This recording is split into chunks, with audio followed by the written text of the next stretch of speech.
Here's something the presidency did not expect. When Aso Rock threatened a social media activist over a viral audio clip, they expected him to go quiet. They expected him to lawyer up, issue a careful statement, and stay out of political commentary for the foreseeable future. They have done this before, to journalists, to activists, to opposition figures. The threat usually works. VDM did not go quiet. He came back louder. He told his millions of followers explicitly that Tinubu should not return in 2027. He said Nigeria will be better by 70% if Tinubu is voted out. He accused the government of paying more attention to online critics than to bandits publicly counting kidnap money on TikTok. And he challenged the government to confront him on the substance of that argument, not the audio clip. While everyone is talking about whether the audio was real or fake, nobody is asking the more consequential question. Why is the presidency of the Federal Republic of Nigeria spending political capital picking a public fight with a 32-year-old social media activist? And what does that decision tell you about how worried Aso Rock actually is about 2027?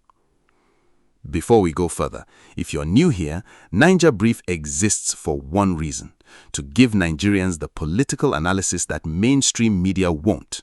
Whether you're in Abuja, Lagos, Kano, Port Harcourt, or London, this channel is for you. Hit subscribe and stay with me. This gets deeper. To understand this confrontation, you need three pieces of context: the audio, the response, and the pattern. The audio. In late May 2026, a voice recording circulated widely on WhatsApp and across social media, purportedly featuring President Bola Tinubu making politically sensitive remarks about the 2027 election, insecurity in the Southeast, and World Bank borrowing. The audio was AI-generated. The hallmarks of voice cloning technology were consistent across multiple versions. Martins Vincent Utse, known to millions as Very Dark Man, shared the clip with his followers and asked them to judge its authenticity themselves. His framing was blunt. He wanted Nigerians to decide whether they still intended to support Tinubu in 2027. The presidency's response. Within hours, Presidential Special Advisor Bayo Onanuga fired back on X, not with a calm denial, not with a fact-checked rebuttal, but with a direct threat. He wrote that VDM needs to face the weight of the law for being the conveyor and disseminator of the clip. He called it an egregious abuse of social media. The implication was unmistakable. Legal action was coming. VDM's counter. VDM, through his legal representatives at Deji Adeyanjo and Partners, responded that a simple check of his verified social media accounts would have shown he did not produce the audio and did not share the original recording. He accused Onanuga of making adverse public statements without fact-checking. Then, in his own voice, he went further. He said the government's response confirmed exactly what he had been saying, that powerful people within government were trying to build a narrative to justify silencing him. He told his followers, Tinubu should go. Any other option is welcome. Nigeria will be better by 70%. The bigger number nobody discussed. On May 23, 2026, just days before this confrontation, President Tinubu won the APC presidential primary with 10,999,162 votes against a talking challenger who received 16,503. The APC presented this as a massive endorsement. Analysts immediately pointed out a structural problem.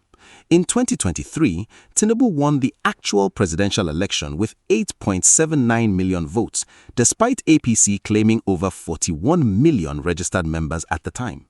The gap between party primary votes and general election votes exposed the hollow core of what looked like a dominant showing. The VDM confrontation happened in the same week that primary number was quietly being questioned. Now, let us talk about what is actually happening beneath the surface, because this is not an entertainment story about a social media influencer.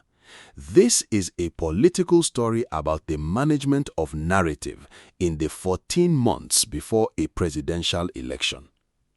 Very Dark Man has 6 to 7 million followers across Instagram and other platforms. In a country where a significant portion of the politically active youth population receives its political information through social media rather than traditional news, that reach is an electoral asset. Not in the sense that VDM is a party operative, there is no credible evidence he is, but in the sense that his commentary shapes how millions of young Nigerians interpret government performance. When he says, "Nigeria will be better by 70% if we vote Tinubu out," that phrase does not disappear after 24 hours. It circulates in voice notes, in WhatsApp groups, in barber shops and markets in every city in this country. The presidency's decision to engage him directly, rather than issuing a quiet denial and allowing the news cycle to move on, was a strategic miscalculation of the first order. Here is why. Before Onanoga's threat, the story was about a possibly fake audio clip. After the threat, the story became the presidency tried to silence a critic. The first story serves the government. It puts VDM on the defensive. The second story hurts the government. It confirms every narrative about the suppression of dissent that opposition figures have been building since 2023. This fits a broader pattern. VDM had previously accused Tinubu, the president's son, of using philanthropic initiatives as political strategy for 2027 positioning. Rather than responding with policy substance, the government's ecosystem responded with heat. The cycle repeats. Every escalation gives VDM a new platform. Every legal threat generates a new video. Every new video reaches audiences that the original clip never would have. The VDM presidency confrontation has national implications that extend well beyond this specific episode. For freedom of expression. Section 39 of the Nigerian Constitution guarantees freedom of expression. The line between sharing content and manufacturing it is legally meaningful, and VDM's legal team made that distinction explicitly. If the government pursues prosecution for sharing a clip rather than creating it, the precedent set would expose any Nigerian social media user to potential legal liability. That is not an abstract constitutional concern. It is a chilling effect on political speech in an election season. For the youth vote. Nigeria's youth population is the largest demographic bloc in the country. The INEC voter registration drive ahead of 2027 is specifically targeting young first-time voters. VDM's explicit message, "Get your PVC, vote Tinubu out," is landing on exactly this demographic at exactly the right moment in the electoral cycle. APC's response has so far been prosecutorial rather than persuasive. Threatening a young person's favorite social media figure is rarely an effective youth outreach strategy. For the security governance narrative, VDM's most pointed challenge to the government was not about the audio at all, it was about insecurity. He repeatedly asked why bandits are freely posting videos on TikTok showing kidnap proceeds and ammunition while the government focuses on a social media influencer. That question has no good answer from Aso Rock. It is the same question being asked in Zamfara, in Borno, in Plateau, in Sokoto. The government's inability to answer it on substance and its instinct to answer it through legal threat confirms the critique rather than rebutting it. For diaspora Nigerians, Nigerians in the UK, US, and Canada are watching this through a specific lens. Many members of the diaspora specifically track social media voices like VDM because they provide a rawness and immediacy that formal media cannot. The government's response will be interpreted by diaspora communities as a data point about press freedom and political space in Nigeria ahead of 2027.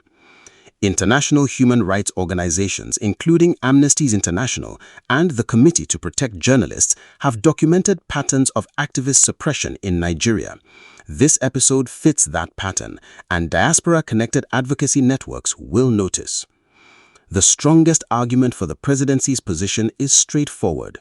AI-generated voice cloning is a genuine threat to democratic discourse. A fabricated audio purporting to be the sitting president making inflammatory remarks about an ongoing insurgency, about foreign borrowing, about rigging an election. That is not harmless political commentary. That is disinformation with real capacity to destabilize public confidence in government, inflame ethnic and regional tensions, and potentially incite violence. No democratic government can be expected to simply absorb that without response. That argument is legitimate, and it is worth taking seriously. Here is where it fails. The government did not make that case. Onanuga did not say, "This is dangerous AI-generated disinformation and here is how citizens can identify and resist it." He said, "VDM needs to face the weight of the law."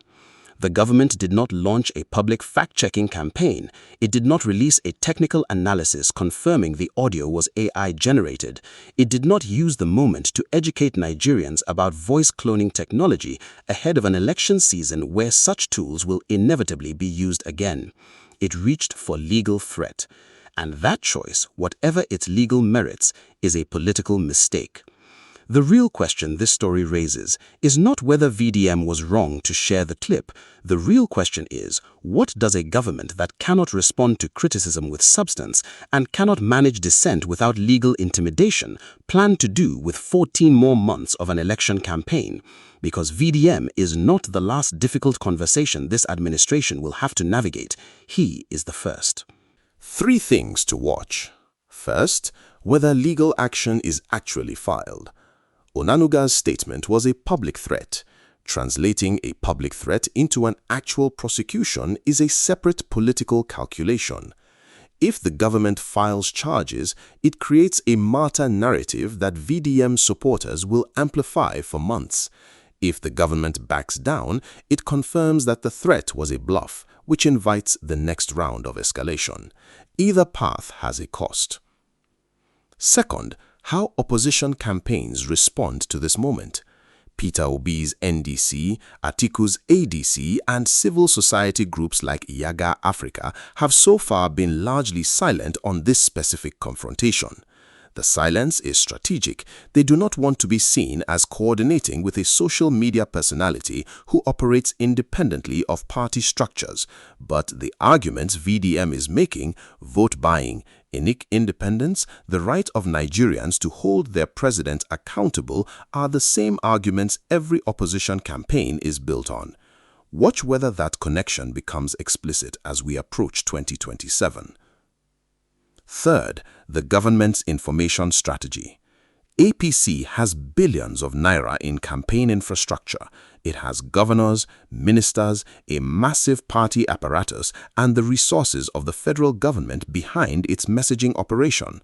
It is losing a narrative war to a 32-year-old with a phone camera.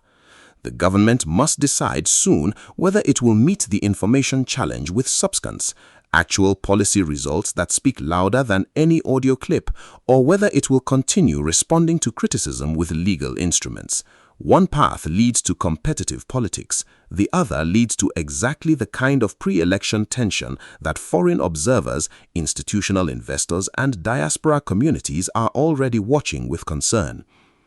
What ordinary Nigerians must hold on to is this: the strength of democracy is not measured in primary votes.